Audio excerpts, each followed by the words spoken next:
Dr. Wood, author of the book Miracles in Minutes. In today's videos, do we even know what love is? More songs are written about love than anything else. Everybody wants love and to be loved.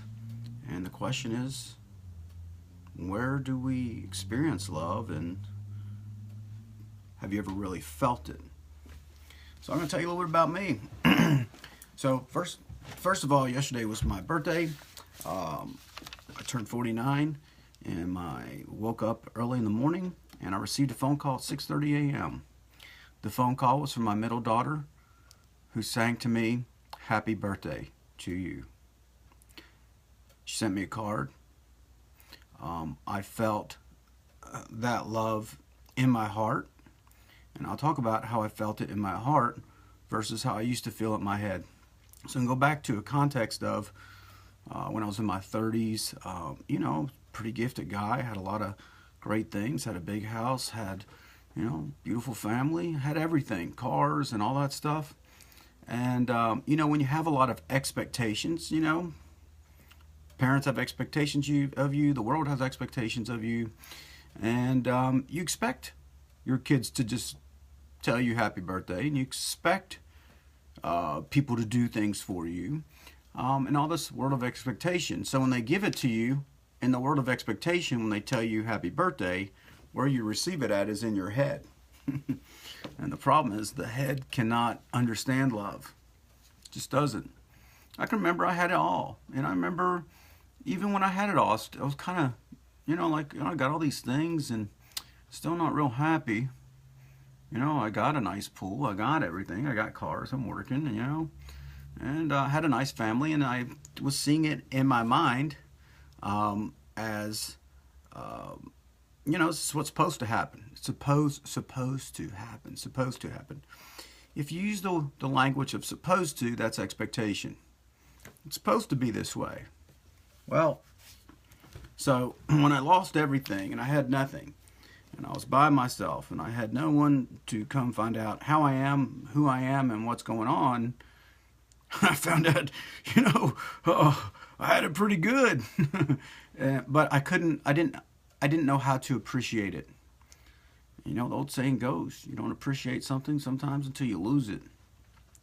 Well, I think it was about 2 years ago or last year, and I opened myself up to appreciating everything about life. I started dropping, once you have a lot of expectations, you continue to have them. Like I said, I was a pretty talented guy, doctor, I got this, I got that, a lot of physical talent. I was a pretty good athlete, and, you start to lean on your talent, you lean on your skills, and after a while, you just expect things to happen, and when they don't, you get angry, because I'm like God on earth. Everybody's supposed to serve me.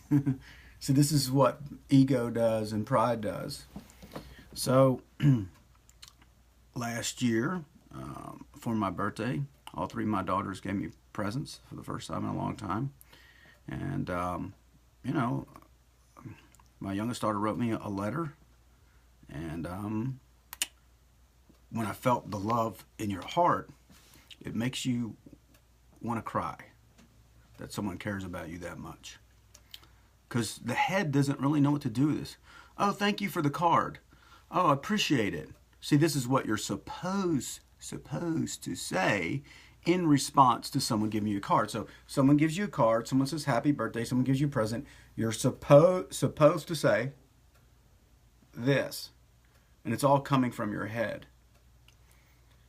But when you remove the supposed to's, and they gave you a card because they chose to, you feel that more in here.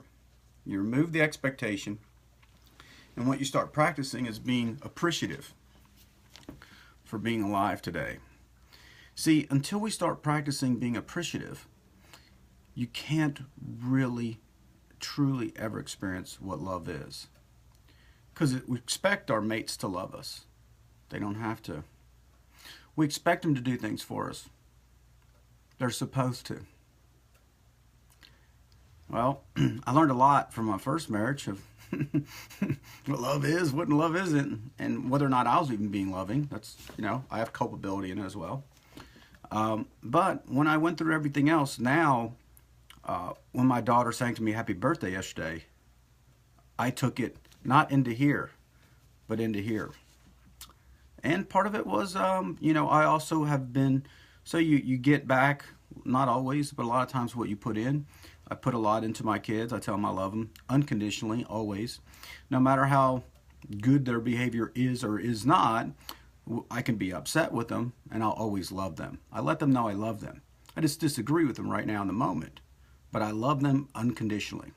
I also hold them accountable when they're not treating me with dignity or respect, because that's part of love too. See, love's respectful. It respects the other persons in front of you because you're appreciating them for being here and for anything and everything they do. If someone cooks you dinner, that's a form of love.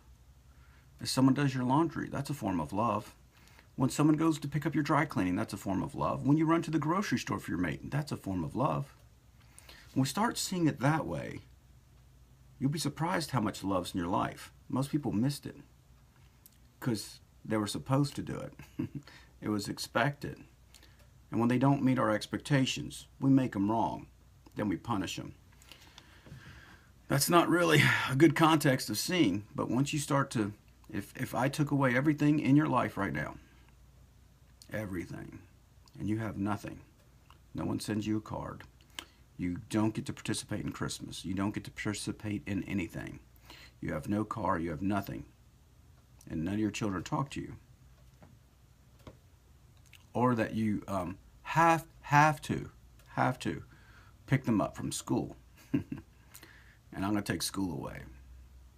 I'm going to take all those things that you're saying you have to do. See, it's a way of thinking and talking to yourself. And it becomes I get to pick up my kids from school today. You can appreciate those moments. So your life becomes richer.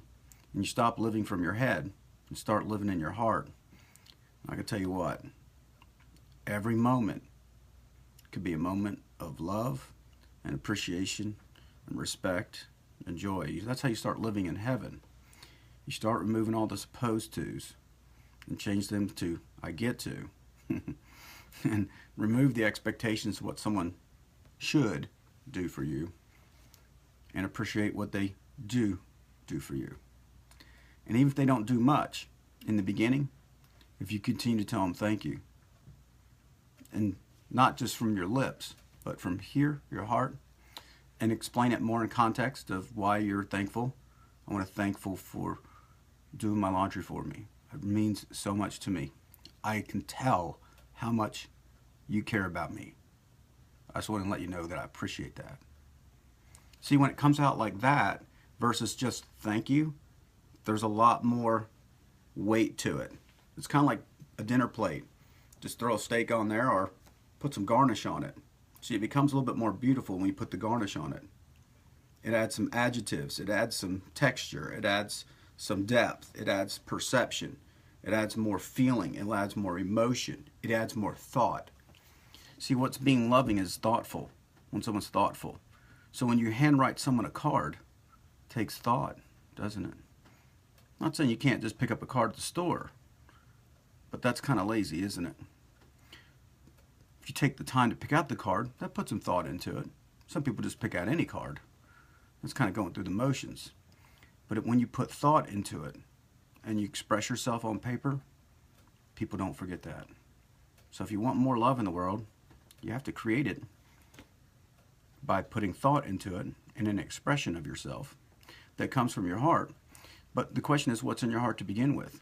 If you start removing expectations, and remove all the shoulds and supposed tos, and change your language that you get to, you'll start creating differently and watch how much difference it makes in your life. Hey, Cindy Gentry.